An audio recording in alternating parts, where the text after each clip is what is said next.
1983 was one of the most productive years for pop and rock music. It was the moment when new studio technologies and the visual impact of MTV completely changed the way a hit was produced. But behind songs that are now considered absolute classics, there are backstage stories that many people still don't know. In this video, we'll analyze 10 songs that dominated the charts that year and understand what really happened during the recordings that took these artists to the top of the world. The arrangement is based on post-punk minimalism with a clean and repetitive guitar arpeggio. Sting wrote this in 1982 in a rented house in the Bahamas during a difficult divorce. He woke up at 4 in the morning and put everything on paper in 40 minutes. What came out is anything but romantic. It's a song about surveillance. The narrator describes where the person is, what they're doing, and even how they're breathing. It's morbid jealousy transformed into a hit. The structure worked. The song dominated the #1 spot on the Billboard charts for 8 consecutive weeks in 1983. The misunderstanding yielded millions in royalties over the years. It all started with a late-night outburst from a guy whose personal life was falling apart. But Sting wasn't the only one to use the isolation of an apartment to transform the end of a relationship into a completely new sound. The next duo on the list did exactly the same thing, only the result was a synthesizer loop that changed pop music forever.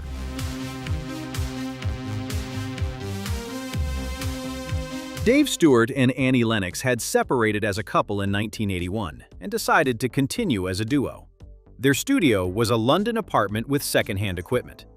The synthesizer loop that opens the song emerged while Stewart was testing the equipment. Lennox heard it from another room, came in, and said that was it.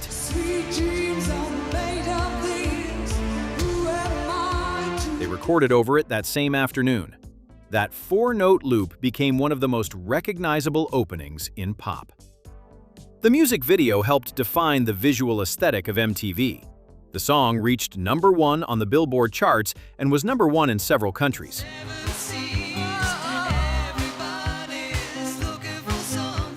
Stewart later admitted that they didn't even know what they had done at the time. They only realized the magnitude of it when the song was playing on every corner of London and New York. While Eurythmics was creating this cold, electronic sound in an apartment, elsewhere in the world, a songwriter was obsessed with something far more dramatic. A vampire musical that never happened, but which gave rise to one of the most important voices of the decade.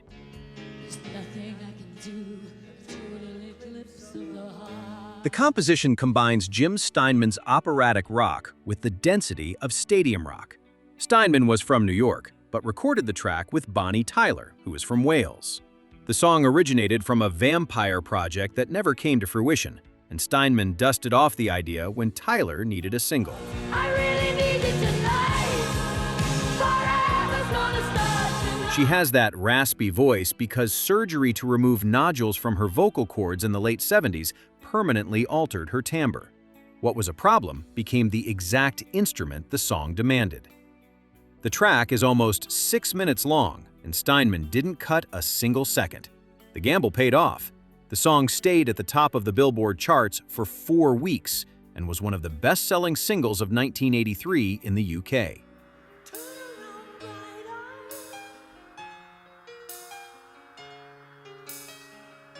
This song was a landmark in how a woman could dominate the charts with an aggressive and unconventional voice.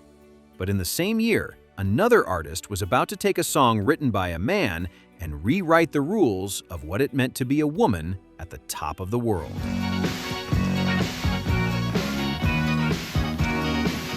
The song blends garage pop rock with synthesizers. Robert Hazard, who wrote the track in 1979, was from Philadelphia. In the original demo, it was a man singing about going out at night and picking up women. Cyndi Lauper changed the whole perspective. It became an anthem of female freedom from the streets of New York.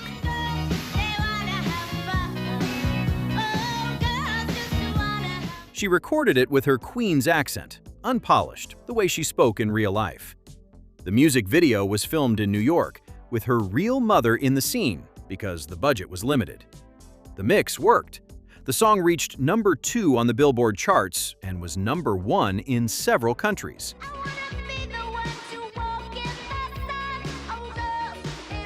Lauper proved to the record label that her erratic personality was worth more than the commercial glitz they wanted to impose.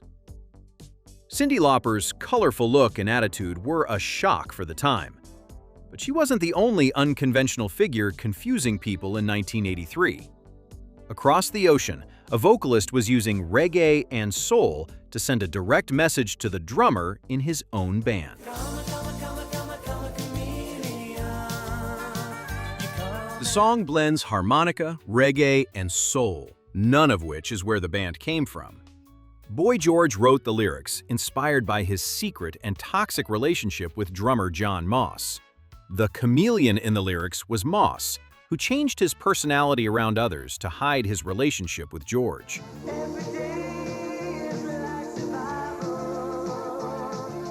The harmonica was played by Judd Lander, the same guy who recorded with Paul McCartney. The mix of colors and sounds worked. Karma Chameleon stayed at number 1 in the UK for 6 weeks and also reached the top in the United States. It was one of the best-selling singles of 1983, but by 1986, the band had already broken up, consumed by internal conflicts.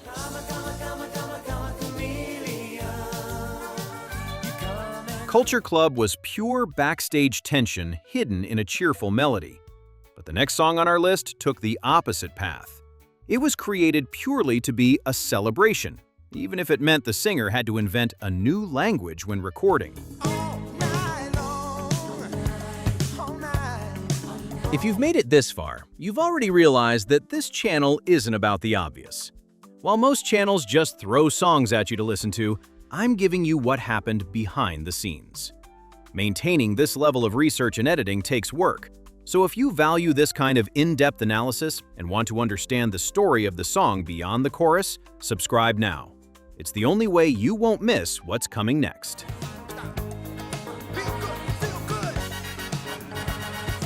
Lionel Richie needed a global hit for his second solo album. He wanted the music to sound like a party without borders. He mixed pop, soul, and a Caribbean rhythm in the studio. But the strangest detail of the song is the part of the chorus that sounds like an African language. In reality, those words don't mean anything. Richie simply improvised sounds that sounded good on the microphone and left it as is. What seems like a celebratory chant is just him inventing syllables in front of the producer. And it worked. All Night Long reached number 1 on the Billboard charts and was performed at the closing ceremony of the 1984 Los Angeles Olympics. The whole world sang along in a language that doesn't exist. Lionel Richie got the world dancing with a tropical party sound. But while he was celebrating in the arenas, a London group decided to abandon the extravagant look to create a ballad so sophisticated that it would end up becoming one of the most sampled in history.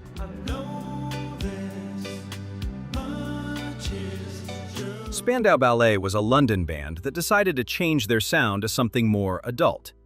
Gary Kemp wrote the song as a declaration to Claire Grogan, vocalist of Altered Images. He wanted the track to sound like a 70s soul recording with space and control.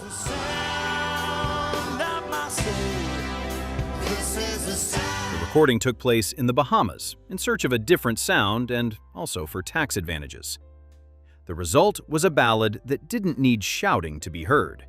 The saxophone in the middle of the song and the clean chorus became a reference for a more sophisticated pop sound in that decade.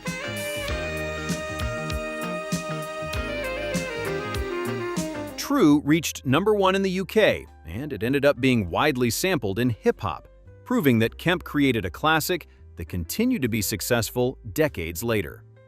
This elegance of Spandau Ballet was perfect for radio. But 1983 was also the year that cinema began to dictate what people listened to. And a specific soundtrack, hastily written in a car, was about to explode at the box office and on the dance floor.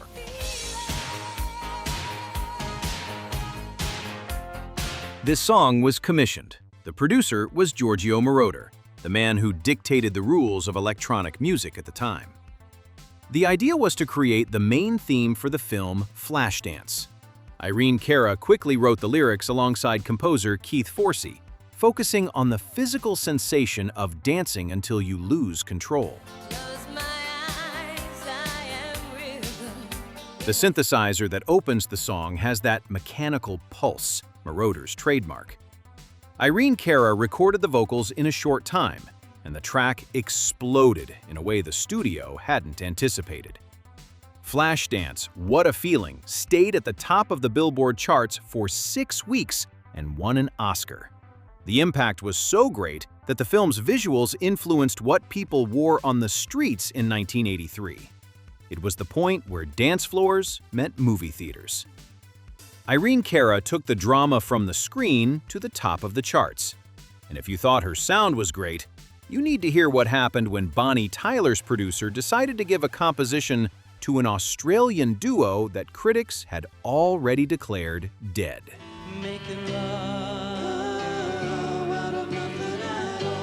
Air Supply already had the soft ballad market dominated, but they wanted something bigger for their next album, and Jim Steinman joined the project. The detail is that he had already offered similar ideas to Meatloaf, but the record label refused.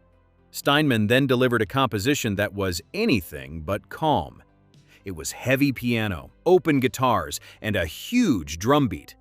The vocalist had to reach notes that were outside the radio standard, and they transformed what would have been a rock opera into a hit.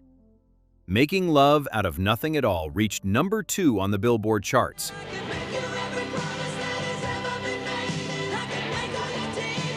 The irony is that during the same period, another song written by Steinman dominated the top of the charts, Total Eclipse of the Heart.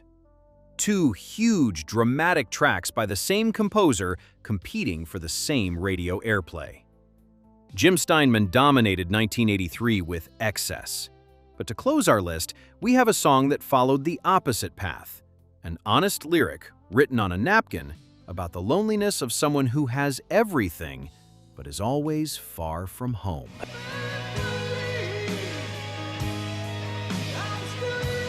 Keyboardist Jonathan Cain wrote these lyrics while on a tour bus in the middle of nowhere on his way to a show in New York. He didn't have any paper, so he started scribbling the phrases on a napkin. What came out was the stark reality, the difficulty of maintaining a marriage while living on the road, staying in hotels, and not seeing your own family.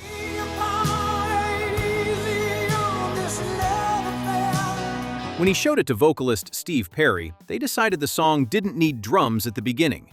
It grows with just the piano and vocals.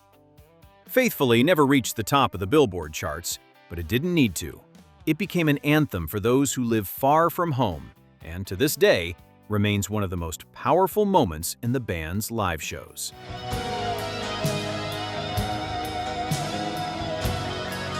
"1983 was the year pop music changed its face. We saw here how chance, personal problems, and behind-the-scenes decisions built the biggest hits of that decade. Songs that everyone knows, but that almost no one stopped to analyze what was really happening behind the recording. If this type of content helped you better understand these tracks, leave a like and subscribe to the channel if you haven't already. It's your way of supporting the Rock Tapes and ensuring I continue bringing these weekly X-rays here to YouTube. Now I want to know from you, which of these 10 stories did you find most absurd? And what other song from '83 was left out and deserves its own video? Comment below and I'll read and respond to as many people as possible. On the screen now, I'll leave the video of forgotten '80s bands that I posted recently. If you haven't seen it yet, click there because it complements what we discussed today. Thank you for watching until here, and I'll see you in the next video. It cost.